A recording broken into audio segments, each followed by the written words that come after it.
तो hello friends, कैसे हो सभी लोग और कैसी स्टडी चल रही है तुम लोगों की। तो चलिए नई वीडियो में लेके आया हूँ।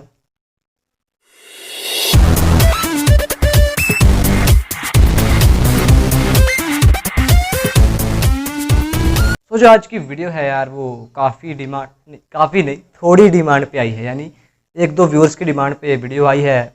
और मैं सॉरी चाहूँगा उन व्यूअर्स को जिन्होंने कमेंट किया था वीडियो के लिए। और क्योंकि वीडियो काफ़ी देर बाद आई है, बहुत दिनों से मैं कमेंट देख रहा था वो, पर वीडियो का टाइम नहीं था, तो कुछ दिनों बाद ही मैं वीडियो बना पाया हूँ, तो सॉरी उसके लिए। पर वीडियो फाइनली आ गई है।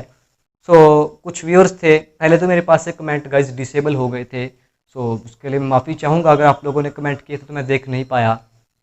पर फिर बाद में जब ईमेल मेरे पास आई मेरे फ्रेंड्स की कुछ, तो उन्होंने मुझे बताया कि कमेंट आए हैं आप और डिसेबल हैं तुम्हारे पास। तो मैंने उसको अलो किया, तब मुझे दिखा कि हाँ कमेंट आए थे। तो उनमें से एक व्यूअर का कमेंट था, इनका नाम है अनुपम राठी। तो थैंक यू भाई, अगर आप देख रहे हैं वीडियो तो बिल्कुल आपको थैंक यू दिल से कि आपने कमेंट किया। तो गाइज़ आप लोग भी कमेंट कर दीजिए कर यार, थोड़ी मोटिवेशन मिलती है। लाइक कर दीजिए प्लीज़ वीडियो को। तो उन्होंने कमेंट किया है कि आप इस टॉपिक पर वीडियो बनाओ कि 12th की बायोलॉजी में किस तरह से एक अच्छा स्कोर खड़ा किया जा सकता है, अच्छा स्कोर ला जा सकता है। तो उसी के पूरे वीडियो है। सो गाइस पूरी वीडियो देखना अगर आप बायो के स्टूडेंट हैं, मेडिकल के स्टूडेंट हैं। तो लेट्स स्टार्ट द टॉपिक। तो जो आज शुरू करते हैं कुछ टिप्स से। तो सबसे पहले आपको ध्यान में रखना है कि बायोलॉजी एक ऐसा सब्जेक्ट है जिसमें आप एक तगड़ा स्कोर खड़ा कर सकते हो, एक अच्छा स्कोर आप खड़ा कर सकते हो। यानी एक स्कोरिंग सब्जेक्ट मैं इसको मान के चलता हूँ अपने पॉइंट ऑफ व्यू से। अगर आप लोग भी मानते हो तो कमेंट कर लीजिएगा। सो स्कोरिंग सब्जेक्ट है, आपने 10th में सुना ही होगा जब आप स्ट्रीम ले रहे थे कि आपके टीचर्स ने आपको बताया होगा कि एक अच्छा सब्जेक्ट है, इसमें आप स्कोर कर सकते हो। और अगर अब आप 12th में आए +1 में हो तो आपने देख भी लिया होगा किस तरह से एक अच्छा स्कोर आप खड़ा कर सकते हो। तो अगर हम बात करते हैं कि मार्क्स की, सो एवरेज बच्चों के मार्क्स यानी काफ़ी बच्चों के मार्क्स इस सब्जेक्ट में अच्छे आ जाते हैं। अबाउट 70-80 के करीब मार्क्स आउट ऑफ 100 लगभग हर एक मेडिकल स्टूडेंट के बायोलॉजी में आ ही जाते हैं। तो ये कोई बड़ी बात नहीं है। तो बड़ी बात क्या है, 90 से ऊपर लाना, ये भी कोई बड़ी बात नहीं मानता, मगर तो कमेंट किया तो थोड़ा बताना ही पड़ेगा। सो कुछ टिप्स से हम बात करते हैं, कुछ स्ट्रैटेजी से बात करते हैं, कुछ गलतियों से बात करते हैं। जो गलतियां मैंने की अपने एक्सपीरियंस से बताऊंगा, जो गलतियां मैंने की आपको नहीं करनी, क्या स्ट्रैटेजी फॉलो करनी है, किस तरह से पढ़ना है कि एक अच्छा स्कोर आप लाओ।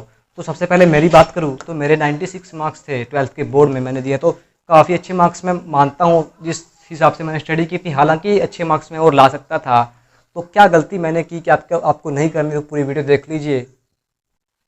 तो सबसे पहले तो आपको एनसीईआरटी बड़ी केयरफुली रीड करनी है। केयरफुली का मतलब ये नहीं है कि आप किसी भी तरह एक गलत तरीके से पढ़ते हो। कुछ बच्चे एक गलत तरीके से एनसीईआरटी पढ़ते हैं, उसके बाद बोलते हैं कि मेरा स्कोर तो अच्छा नहीं है यार, क्योंकि आपका पढ़ने का तरीका गलत था, आपका रीड करने का तरीका गलत था, आपका लर्न करने का तरीका गलत था। तो पढ़नी किस तरह से है, किस तरह से रीड करनी है, किस तरह से याद करना है एनसीईआरटी को, देखिए सुनिए मुझसे। तो सबसे पहले अब आप कोई भी लाइन पढ़ते हो तो हर एक लाइन में एक ऐसा वर्ड होता है जिसके ऊपर से क्वेश्चन बन सकते हैं। तो हर एक लाइन में एक ऐसा वर्ड ढूंढने की कोशिश कीजिए जहाँ से क्वेश्चन बन जाते हैं। और पूरी बुक में आपको बहुत ज़्यादा इंपॉर्टेंट वर्ड मिल जाते हैं, पर उनमें से भी, उन इंपॉर्टेंट में से भी कुछ मोस्ट इंपॉर्टेंट वर्ड्स होते हैं जिनको आपको छांट के लिख लेना है एक कॉपी में। और उनको उनके ऊपर से क्या क्या क्वेश्चंस बन सकते हैं, क्या क्या क्वेश्चंस बनेंगे, क्या क्या क्वेश्चंस बन रहे हैं, वो आपको देखने हैं। तो जैसे एक वर्ड मैं पिक कर लेता हूँ, जैसे स्पीशीज़ हमारा वर्ड है। स्पीशीज़ आपको काफ़ी बार देखने को मिलता है और एक ये मोस्ट इंपॉर्टेंट वर्ड है। सो इसके ऊपर से कैसे क्वेश्चन बनते हैं। अगर आपका पेपर में क्वेश्चन आता है कि what is species, what are the types of species, जैसे कोई आपको स्पीशीज़ पूछ लेंगे, किसके अदर टाइप्स क्या है, कुछ ऐसा पूछ लेते हैं। मतलब एक बड़ा क्वेश्चन आपका बन जाता है स्पीशीज़ के ऊपर भी। तो एक ऐसा वर्ड है। और बहुत सारे वर्ड आपको देखने को मिल जाते हैं जो मोस्ट इंपॉर्टेंट होते हैं। उन सभी वर्ड्स को आपको रैंडमली पिक करना है और हर एक वर्ड के ऊपर आपको क्वेश्चन खुद से बनाना है कि क्या का क्वेश्चन इसके ऊपर बन सकता है। इस तरह से अगर आप पढ़ते हो तो गारंटीड आपको कोई भी इंपॉर्टेंट वर्ड मिस नहीं होता है और आपको हर एक वर्ड के लिए जानकारी मिल जाती है। अगर उस वर्ड से क्वेश्चन भी ना आए तो आपको एक्स्ट्रा नॉलेज तो मिल ही जाएगी। सो इस तरह से पढ़ना है। तो जो अगली बात करता हूँ कि आपको एक्सरसाइज, हर एक चैप्टर के बाद एक पर्टिकुलर एक्सरसाइज आपको मिलती है जहाँ पे कुछ क्वेश्चन होते हैं, कुछ फिल इन द ब्लैंक्स होते हैं, कुछ ट्रू फॉल्स वगैरह भी कई बार दे दिए जाते हैं। तो आपको वो बड़े केयरफुली करने हैं और हर एक क्वेश्चन को आपको पिक करके उसका आंसर ढूंढना है। और उसका आंसर जो रिलेटेड पेज पे मिल जाता है, उस पेज से आपको आंसर नोट कर लेना है और उसका आंसर देखना है। और अगर बुक से आंसर नहीं मिलता तो आप नेट से भी चेक कर लीजिए। वैसे बुक में ही आपको हर एक आंसर, सभी आंसर आपको बुक में ही मिल जाएंगे। सो आपको एक्सरसाइज का हर एक क्वेश्चन अकेला अकेला फिल इन द ब्लैंक्स आपको पूरे अच्छी तरीके से करना है। और अगर नहीं मिलता तो आप बुक में ढूंढिए, क्योंकि हर एक पेज पे आपका उसका आंसर मिल जाएगा जिस पेज से रिलेटेड वो क्वेश्चन है। जैसे कोई क्वेश्चन दे दिया आपको कि बताओ कि होमोसेपियंस के रिलेटेड आपको कोई क्वेश्चन दे देता है, तो होमोसेपियंस से रिलेटेड आपको क्वेश्चन मिल जाता है कुछ लास्ट पेज पे आगे लास्ट पेज पे। तो इस तरह से आप पेजेस के ऊपर ढूंढ सकते हैं आंसर, और उसको क्वेश्चन टिक मार्क कर लीजिए आप, तो जिससे आपको याद रहेगा उसका आंसर। तो ट्राई करना है कि हर एक क्वेश्चन का आंसर आप निकाल सकें, और जब आंसर निकाल लें तब उनको एक बार अपने आप से क्रॉस चेक कर दें कि वो ठीक भी है या नहीं। आप नेट पे सर्च कर सकते हैं उनका आंसर, या अपने टीचर से पूछ लीजिए। तो इस तरह से आप खुद पर कॉन्फिडेंट हो जाता है आपको कि हाँ मैं कर रहा हूँ, मेरे पास से क्वेश्चंस निकल रहे हैं। तो आप इजीली थ्योरी बेस्ड क्वेश्चन आप इजीली कर जाओगे एग्जाम में, तो इससे आपको ये आपका कॉन्फिडेंस बना रहेगा। सो अगली जो बात करते हैं कि एनसीईआरटी को आपको हवा में नहीं पढ़ना। तो हवा में पढ़ने का मतलब क्या है कि ऐसे सिर्फ ऊपर ऊपर से नहीं पढ़ना, आपको डीप जाके पढ़ना है। एनसीईआरटी को पूरा केयरफुली रीड करना है, हर एक जो वर्ड है उसको रीड करना है अच्छी तरह। और मैंने एक पहली वीडियो में बताया था कि नोट्स आपको बनाने हैं, तो उस टिप को यहाँ पे आप फॉलो कीजिए। तो हर एक जो आपको इंपॉर्टेंट वर्ड मिलता है उसको लिख लीजिए, और जो भी आपके टीचर ने आपके दोस्त ने आपको टिक मार्क कराया है आपकी बुक में, उसको अच्छी तरह आप हाईलाइट कर लीजिए। हाईलाइट करने से फ़ायदा ये है कि जब भी उस पेज को खोलोगे तो आपको वो हाईलाइटेड वर्ड दिख जाता है, और उससे रिलेटेड आप कुछ पढ़ोगे, कुछ जरूर तो कुछ पढ़ोगे अगर आपने हाईलाइट किया है। तो अगर मान लीजिए पेपर में उससे रिलेटेड कुछ आएगा तो आप कुछ ना कुछ तो लिख ही दोगे। तो इस तरह से हाईलाइट कर दीजिएगा। आपका हाईलाइटर होना आपके पास ज़रूरी है। अगर आप एक मेडिकल स्टूडेंट हो, हाईलाइटर नहीं है तो आप अंडरलाइन कर लीजिए पेन से, या फिर उसके ऊपर उसके लिए कुछ आप नोट्स बना लीजिए। उससे रिलेटेड जो भी अगर कोई वर्ड है उससे रिलेटेड आप क्या क्या क्वेश्चंस बन सकते हैं मैंने पहले बताया, तो आप वो लिखिए, नोट डाउन कीजिए। तो आपको जो वर्ड है वो याद रहेगा। उससे रिलेटेड अगर क्वेश्चन आ भी गया तो आप आसानी से लिख देंगे, और अगर जितने भी मार्क्स का क्वेश्चन है 3 का 5 का, आप इजीली उसमें से कुछ अच्छे मार्क्स ले लेंगे। सो ये कुछ बेनिफिट्स थे एनसीईआरटी के। सो ये तो एनसीईआरटी की बात हुई, तो एनसीईआरटी को हम रखते हैं अब साइड में। एनसीईआरटी हो गई। कुछ अगर आपको एडिशनल पढ़ना है, वैसे तो एनसीईआरटी से ही आपके 90 से अब आ सकते हैं अगर आप लाना चाहें, मगर कुछ बच्चे एडिशनल पढ़ते हैं और पूछ रहे थे कि एडिशनल क्या पढ़े एनसीईआरटी के अलावा। एनसीईआरटी तो हर कोई बताता है, तो मैं बताऊंगा कि आपको previous year sample papers 5 year या 10 ईयर आप उठा लीजिए, उनको देखिए। आप वहाँ से देख सकते हैं कि किस तरह के क्वेश्चंस आपको मिलते हैं, और जो रेगुलरली आस्क्ड क्वेश्चन हैं उनको आप अपना पूरा पक्का कर लीजिए, प्रिपेयर कर लीजिए, ताकि अगर ये क्वेश्चन आए तो आप उसको कर दें इजीली। और हर एक क्वेश्चन को केयरफुल रीड कीजिएगा सैम्पल पेपर में, और जहाँ आपको लगे कि हाँ इस टॉपिक पर बहुत क्वेश्चन आ रहे हैं। होता है ना कि कुछ सैम्पल पेपर्स में आपको एक ही टॉपिक पर 5-6 क्वेश्चन मिल जाते हैं या 3-4, तो उस टॉपिक को आप अपना प्रिपेयर कर लीजिए ताकि आपको फ्यूचर में उसके लिए आप तैयार हो। सो इस तरह से सैम्पल पेपर्स भी पढ़ने हैं।